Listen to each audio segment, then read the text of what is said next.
ہم تو یہ کہہ نہیں رہے کہ کیسے ذبح کیا انہوں نے، آری چلائی تھی یا تلوار چلائی تھی، یہ تو واقعہ کربلا تو سب کو پتہ ہے، ان کی شہادت بھی سب کو پتہ ہے۔ جامعہ ترمذی میں حدیث ہے حسن و حسین جنتی نوجوانوں کے سردار ہیں، اور ان کی والدہ جو ہے وہ جنتی عورتوں کی سردار ہیں، اور المستدل حاکم میں حدیث ہے حسن و حسین جنتی نوجوانوں کے سردار ہیں، اور ان کے والد ان سے بھی بہتر ہیں۔ تو یہ تو ڈیفینٹ حدیثیں ہیں، یہ تاریخ تو نہیں ہے، نبی علیہ السلام کے فرامین ہیں۔ تو ان کی موجودگی میں ان کے ساتھ یہ کچھ کیا جائے تو ہم نٹی گریٹیز میں نہیں پڑھتے، ہم اس تھیم کے اوپر کہ یہ کون سی چیز تھی جس نے خلافت راشدہ کو ملوکیت میں بدل دیا، ہم اس تھیم کے اوپر بات کرتے ہیں۔ ہم کہتے ہیں چھوڑ دیں، بندے ہندے چھوڑیں، الٹیمیٹلی کیا نکلا ہے، کس کی وجہ سے ہوا ہے، وہ تو احادیث کی کتابوں میں موجود ہے۔ ہم کب کہہ رہے ہیں خفیہ کیمرے لگا گئے جی کس نے گولی پہلا تیر کس نے چلایا، یہ وہ ہم تو بتا رہے کس کے دور حکومت میں ہوا اور ان کا اپنا کردار کیا تھا، اس کو کس طریقے سے لا کے تخت پہ بٹھایا گیا، وہ ساری کی ساری چیزیں تو سامنے ہیں۔ وہ تاریخ کی کتابیں نہیں ہیں، حدیث کی کتابیں ہیں۔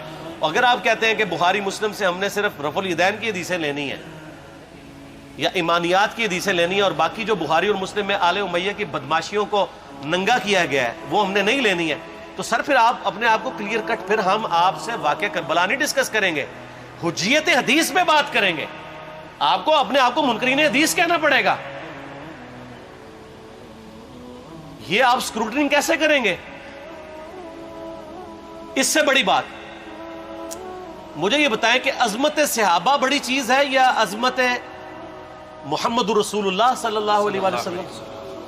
تو بریلوی یہی تو رونا رو رہے ہیں، وہ کہہ رہے ہیں جی قرآن میں تھوڑی آیات ہیں، آپ پھر مڑ مڑ کے پڑھتے ہیں قل انما انا بشر مثلکم، اس میں تو نبی علیہ السلام کی تنقیص ہو رہی ہے۔ تو ہم ان کو کیا کہتے ہیں کہ تنقیص مقصد نہیں، نعوذ باللہ، نہ ہو رہی ہے، آپ افضل البشر ہیں لیکن آپ کی سپیشیز بشر ہے، یہ ہم اپنا عقیدہ سمجھتے ہیں، وہ اس کو تنقیص شمار کرتے ہیں۔ تو پھر اس وقت آپ بھی بریلویوں کی بات مان کے تو یہ آیات پڑھنا چھوڑ دیا کریں۔ آپ کہتے ہیں نہیں آیات ہے کیوں نہ بیان کریں، تو ہم بھی کہتے ہیں احادیث ہے کیوں نہ بیان کریں کہ صحیح بخاری میں حدیث ہے 2812 عمار کو ایک باغی جماعت قتل کرے گی، وہ جماعت دوزخ کی طرف بلا رہی ہوگی اور عمار ان کو اللہ اور جنت کی طرف بلا رہا ہوگا۔ اب اس کے نرغے میں جو جو آتا ہے وہ آئے، میں اپنے نبی سے ٹکر لے لوں آپ لوگوں کے منہ کا خیال رکھتے ہوئے کہ میں نبی علیہ السلام کو کہوں کہ آپ نے کیوں ایسی بات کر دی کہ مولا علی کے مخالفین کو آپ نے دوزخ کی طرف بلانے والی جماعت کہہ دیا، تو لیں آپ ٹکر، جائیں سیدھا دوزخ میں، اور تھوڑی جرت کریں آپ یہ کہا کریں کہ اے اللہ، اپنے لیے کہا کریں کہ اللہ تعالیٰ آپ کا حشر یزید اور یزید کے آباء و اجداد کے ساتھ کرے اور اس کی اولاد کے ساتھ۔ ہم کہتے ہیں کہ اللہ تعالیٰ ہمارا حشر جو ہے وہ مولا حسن حسین، مولا علی علیہم السلام اجمعین اور اہل بیت کے ساتھ کرے، آمین۔ اور آپ میں تو اتنی جرت نہیں آپ یہ بات بھی کر سکیں کیونکہ ان کو پتہ ہے۔ تو نبی علیہ السلام کی احادیث کو بیان کرنے کو یہ سمجھتے ہیں کہ جی اس سے مصیبت کھڑی ہو جائے گی، تو اپنے آپ کو منکرین حدیث ڈکلیئر کریں، پھر حجیت حدیث کا مقدمہ ڈسکس ہوگا، پھر کربلا نہیں ڈسکس ہوگی۔ اور یہ ٹی وی پہ بھی آ کے مولوی بیٹھے ہوتے ہیں، سنیوں کے بھی شیعوں کے بھی، مڑ مڑ کے جی وہ یزید نے یہ کر دیا۔ وہ یزید نے کیا کیا ہے یار؟ وہ تو سسٹم کا نمائندہ بن کے آیا جو پیچھے سے خراب تھا۔ یزید کو لے کے بیٹھے ہیں، یزید یزید یزید یزید، بھائی پیچھے سے معاملہ خراب ہوا۔ اگر نہیں یقین آتا تو یہ بخاری مسلم کی میں نے آلموسٹ 200 سے زیادہ احادیث مین اسٹریم کی کتابوں سے اکثر بخاری مسلم سے جمع کیے، پڑھے، اور سر میں نے تو ان کو چیلنج دیا ہے یہ حدیثیں پڑھ کے نا اپنے ممبروں سے صرف ان حدیثوں کی تشریح اپنی پبلک کے سامنے کر دیں، نہیں کر سکتے، تو وہ لعنت کے مستحق تو ہو رہے ہیں حق چھپا کے، اور قیامت دن کے منہ پہ لگام ڈالیے، اور پھر مڑ مڑ کے کہتے ہیں نہیں جی وہ کچھ چیزیں خاص ہوتی ہیں وہ عوام الناس کے سامنے نہیں کرنی چاہیے، وہ صحابہ کرام بھی بعض کا ایسی باتیں پبلکلی نہیں کرتے تھے۔ میں نے اس کے اوپر بڑا ایک میرا کلپ ہے یوٹیوب پہ، مولا علی سے متعلق 5 جھوٹ، تو میں نے کافی ساری چیزیں اس میں ڈسکس کی ہیں، لیکن میں یہ کہتا ہوں کہ اللہ کے بندو، جو چیزیں نبی علیہ السلام نے منع کی ہیں بیان کرنے سے وہ تو ہم ڈسکس کر بھی نہیں رہے۔ میں نے آج تک آپ کو منافقین کے نام بتائے؟ آپ نے حذیفہ ابن یمان کو بتائے تھے نا آپ صلی اللہ علیہ وآلہ وسلم نے، صحیح بخاری میں آتا ہے، تو میں نے آپ کو بتایا آپ رازدار رسول تھے، وہ ختم ہوگی بات، میں نے کبھی ڈسکس کی ہیں؟ اگرچہ میں نے صحیح مسلم کی حدیث 7035 نمبر ڈسکس کی ہے کہ نبی علیہ السلام نے فرمایا میرے صحابہ میں 12 منافق ہیں، وہ کبھی بھی جنت میں داخل نہیں ہوں گے یہاں تک کہ سوئی کی ناکے سے اونٹ نہ گزر جائے، اور ان میں سے 8 ایسا ہے جس کی کمر پہ دوبیلا پھوڑا نکلے گا۔ میں نے آج تک آپ کو بتایا کہ کس کس کی کمر پہ دوبیلا پھوڑا نکلا اور اس کی موت اسی پھوڑے میں ہوئی ہے، بتایا؟ تو میں تو وہ چیزیں ڈسکس بھی نہیں کر رہا، میں وہ چیزیں ڈسکس کر رہا ہوں جو نبی علیہ السلام نے علامات النبوہ میں بتائی ہیں۔ یہ امام بخاری حدیث نبوت کی دلیل کے چیپٹر میں لے کے آئے ہیں، اور امام بہقی نے 3500 احادیث پر مشتمل ایک کتاب لکھی ہے دلائل النبوہ، کہ ہم نبی صلی اللہ علیہ وسلم کو نبی کیوں مانتے ہیں، اس کے اوپر، اور اس میں یہ ساری حدیثیں عمار بن یاسر کے قتل والی لے کے آئے ہیں، بتانے کے لیے کہ دیکھیں ہمارے نبی علیہ السلام کی نبوت کی دلیل ہے کہ آپ نے اپنی وفات کے آلموسٹ 30 سال کے بعد ہونے والے واقعے کو پہلے ہی بتا دیا۔ یہ حدیثیں چھپانے والی نہیں، بیان کرنے والی ہیں، علامات النبوہ کی حدیث ہے۔ آپ کہتے ہیں چھپائیں، اگر کوئی حدیث دنیا میں نہیں چھپائی جا سکتی نا تو علامات النبوہ والی حدیث ہے، کیونکہ وہ تو نبی صلی اللہ علیہ وسلم کی نبوت کو جسٹیفائی کرتی ہے۔ ورنہ میرا ایک معصومانہ سوال ہے کہ نبی صلی اللہ علیہ وسلم نے یہ باتیں کر کے ان کے زوم میں نعوذ باللہ امت کو مصیبت میں ڈال دیا۔ آپ نے خود ہی فرمایا کہ یہ ہوگا، کیوں فرمایا آپ نے؟ میں تو بیان کر کے مجرم ہوں، تو جس نے مجھے خبر دی ہے ان کے بارے میں آپ کا کیا خیال ہے؟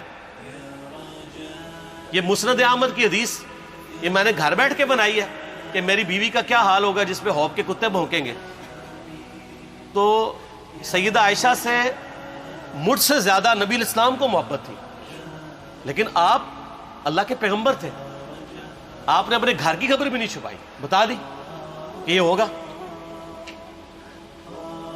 اور اس سے بڑھ کے آپ صحیح بخاری میں دیکھیں عمار بن یاسر کا خطبہ ہے، میں نے یہ سارا، پریشان نہیں ہونا، یہ ریسرچ پیپر میں سارا کچھ موجود ہے، اور کوئی چیز بھی ایسی نہیں جو اس میں سکپ ہو۔ صحیح بخاری میں خطبہ ہے کہ عمار بن یاسر کو مولا علی نے بھیجا کوفے میں، کوفے والے نیوٹرل ہو گئے تھے کیونکہ بصرہ سے سیدہ عائشہ آ رہی تھیں، اور وہاں پہ انہوں نے کہا نہ ہم سیدہ عائشہ کا ساتھ دیں گے نہ مولا علی کا دیں گے، تو عمار بن یاسر کو تیار کرنے کے لیے، یعنی وہاں کے جو عوام تھی اس قتال کے لیے مولا علی نے بھیجا۔ تو سیدنا عمار بن یاسر نے وہاں پہ کوفے کے منبر پہ خطبہ دیا، بخاری کے الفاظ ہیں، اوپر والی سیڑھی پہ عمار بن یاسر نے حسن ابن علی کو بٹھایا، حالانکہ حسن ابن علی سے 4 گنا بڑی عمر تھی عمار بن یاسر کی، 90 پلس ہو چکے ہوئے تھے، 3-4 گنا ان کی عمر تھی، لیکن اہل بیت کا احترام کیا، خود نچلی سیڑھی پہ بیٹھے۔ بخاری کے الفاظ ہیں کہ اے لوگو اللہ نے تمہیں آزمایا ہے، ایک طرف دنیا اور آخرت میں تمہارے نبی کی بیوی ہے سیدہ عائشہ، دنیا اور آخرت میں، یعنی عزت اپنی جگہ قائم۔ یہاں لوگ سمجھتے ہیں کسی کی غلطی آ گئی تو پتہ نہیں کیا ہو گیا، وہ یار اس کا مرتبہ اپنی جگہ ہے، غلطی اپنی جگہ ہے، پیغمبر نہیں ہے وہ۔ اور دوسری طرف علی ابن ابی طالب ہے، اللہ اب دیکھے گا تم عائشہ کی اطاعت کرتے ہو یا اللہ کی، علی کی نہیں اللہ کی۔ کیوں؟ یا ایھا الذین آمنوا اطیعوا اللہ واطیعوا الرسول واولی الامر منکم، ان کا اولو الامر مولا علی ہیں، ان کی اطاعت واجب ہے۔ یہ اللہ نے آزمایا ہے کہ اللہ کی اطاعت کرتے ہو یا عائشہ کی۔ اور آپ حیران ہوں گے، یہ حدیث امام بخاری حضرت عائشہ کی فضیلت والے چیپٹر میں لے کے آئے ہیں۔ اگر امام بخاری مشورہ کر لیتے نا ناسبیوں سے تو انہوں نے کہا تھا سر آخری صحیح رکھو، پچھلے والا رہن دو، بلکہ پچھلے والا رکھو آخری والا رہن دو، کہ عائشہ دنیا اور آخرت میں۔ وہ حدیث گھڑنے کا میں آپ کو طریقہ بتاتا ہوں، کاٹ چھانٹ کرنے کا۔ وہ آدھی حدیثیں لکھتے ہیں نا، آدھی حدیث ایسے لکھتے ہیں امام بخاری کہ سیدہ عمار ابن یاسر نے خطبے کے دوران فرمایا کہ سیدہ عائشہ دنیا اور آخرت میں تمہارے نبی کی بیوی ہے، بس۔ لیکن امام بخاری نے پوری حدیث لی ہے، آگے وہ بھی ڈالا ہے کہ اللہ آزما رہا ہے کہ عائشہ کی اطاعت کرتے ہو یا اللہ کی، جیسے آپ کے علماء کر رہے ہیں۔ صحیح مسلم کی حدیث 6488 آدھی بیان کرتے ہیں سارے مولوی، بریلوی، دیوبندی، اہل حدیث سب۔ میرے صحابہ کو برا مت کہو، اگر تم میں سے کسی نے احد پہاڑ کے برابر بھی سونا خیرات کر دیا اور میرے صحابہ نے 1 مد یعنی 600 گرام خیرات کی آدھا کلو، اس کے آدھے کو بھی نہیں پہنچ سکتا بس. حالانکہ یہ مسلم کی حدیث سٹارٹ اس سے ہوتی ہے کہ عبد الرحمن بن عوف کو خالد بن ولید نے گالیاں دی جھگڑے کے دوران. حالانکہ دونوں مسلمان تھے، دونوں صحابی تھے. آپ نے حضرت خالد بن ولید کو بلا کے ڈانٹا، فرمایا تم میرے صحابہ کو برا مت کہو. تو خالد بن ولید نے تو آگے سے نہیں کہا حضور میں بھی صحابی ہوں. ان کو پتا تھا کہ عبد الرحمن بن عوف نے اس وقت اسلام قبول کیا جب اسلام کا مطلب تھا مار، تکلیف اٹھانا، اور خالد بن ولید نے گولڈن پیریڈ میں صلح حدیبیہ کے بعد اسلام قبول کیا. میں اب تم لوگ یہ کر رہے ہو، تم لوگ اگر عہد پہاڑ کے برابر بھی سونا خیرات کر دو، یعنی صلح حدیبیہ کے بعد والے لوگ میرے ان کے برابر نہیں ہو سکتے. اور جو فتح مکہ پہ معافی مانگ کے مسلمان ہوئے ہیں طلقاء، مؤلفۃ القلوب آل امیہ، ان کا تو لیول ہی کچھ نہیں ہے. یہاں تو خالد بن ولید کے بارے میں یہ بات کی جا رہی ہے. اور پھر وہ مؤلفۃ القلوب اپنے زمانے میں ممبروں پہ سب و شتم کروائیں سیدنا علی پر. تو سب سے پہلے تو ان کو کہنا چاہیے جن کے بارے میں حدیث تھی کہ تم صحابہ کو گالی مت دینا. ہم نے تو خیر کبھی دی بھی نہیں ہے. اور میں یہ آخری جملہ ان کو ایسا بولتا ہوں کہ جو ان کے دماغ تک ڈرل کر جائے گا کہ آل امیہ نے جو کچھ اپنے دور کے اندر سیدنا علی کی گستاخیاں کی ہیں نا، ہم نے تو ویسی کوئی ایک گستاخی بھی آل امیہ کے بارے میں نہیں کی ہے. میں نے آج تک آل امیہ کے اوپر بائی نیم کسی کے اوپر لعنت کی ہے؟ حالانکہ یہ مولا علی پہ کرتے رہے. یہ ہے لعنتی خود ہو گئے نا، جب مولا علی پہ لعنت کی تو لوٹ آئی.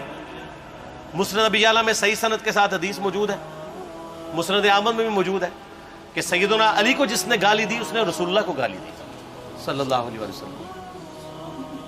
جب ام سلمہ نے کہا تھا، شیخ زبیر صاحب نے اس کو تحکیم میں صحیح لکھا ہوا ہے فوٹ نوٹ کے اوپر، کہ لوگوں تمہارے ممبروں پر رسول اللہ کو گالیاں دی جاتی ہیں، تو انہوں نے کہا معاذ اللہ، ہم کب کہیں گے، ایسا نہیں ہو سکتا. تو ام سلمہ نے کہا تم لوگ علی اور اس سے محبت کرنے والوں پہ گالی گلوچ نہیں کرتے ہو کیا؟ جبکہ میں نبی کی بیوی کہتی ہوں کہ سب سے زیادہ رسول اللہ سے محبت، سیدنا علی سے محبت نبی صلی اللہ علیہ وآلہ وسلم کرتے تھے. لہٰذا جب یہ تم کہتے ہو نا علی پر لعنت، علی سے محبت کرنے والوں پہ لعنت، تو یہ لعنت تو تم نبی علیہ السلام تک لے کے جا رہے ہو نعوذ باللہ، کیونکہ علی سے محبت کرنے والا پہلے نمبر پہ نبی صلی اللہ علیہ وآلہ وسلم ہے. اور پھر کہتے ہیں سب کا مطلب تنقید ہے. اور نہ، پرانیاں گلاں، پرانے بابے، پرانے بزرگ، جھوٹے ہو.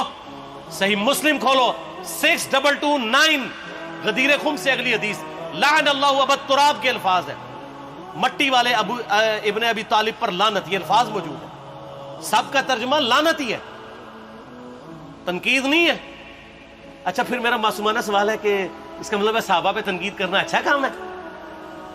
کہیں گے نہیں. تو بتاؤ یہ برا کام کون کرتا تھا؟ شیعہ کا ابا کون ہے؟ رافضیوں کا ابا کون ہے؟ آل امیہ. تو لہذا شیعہ نو میں کہنا کہ تسی شیخین کے اوپر بکواس اور تبرہ کرنے کی بجائے نا اب لوگوں کو حقائق بتائیں کہ ٹوٹی کمند کہاں. یہ سب مجرمین آل امیہ ہے. اور یہ آل امیہ اور بنو ہاشم کی لڑائیاں نبی علیہ السلام کی بعثت سے پہلے چل رہی تھی، صدیوں سے چل رہی تھی. وہ تو پھر اللہ نے بنو ہاشم کو نبوت کے لیے چنا تو ان کو یہ پھر جیلسی ہضم نہیں ہوئی، وہ چیز آگے چلتی تھی. خیر چھوڑ دیں، ایک تلخ ٹاپک ہے. صلاۃ بر محمد و آل محمد، اللہم صلی علی محمد و علی آل محمد. ٹھیک ہو؟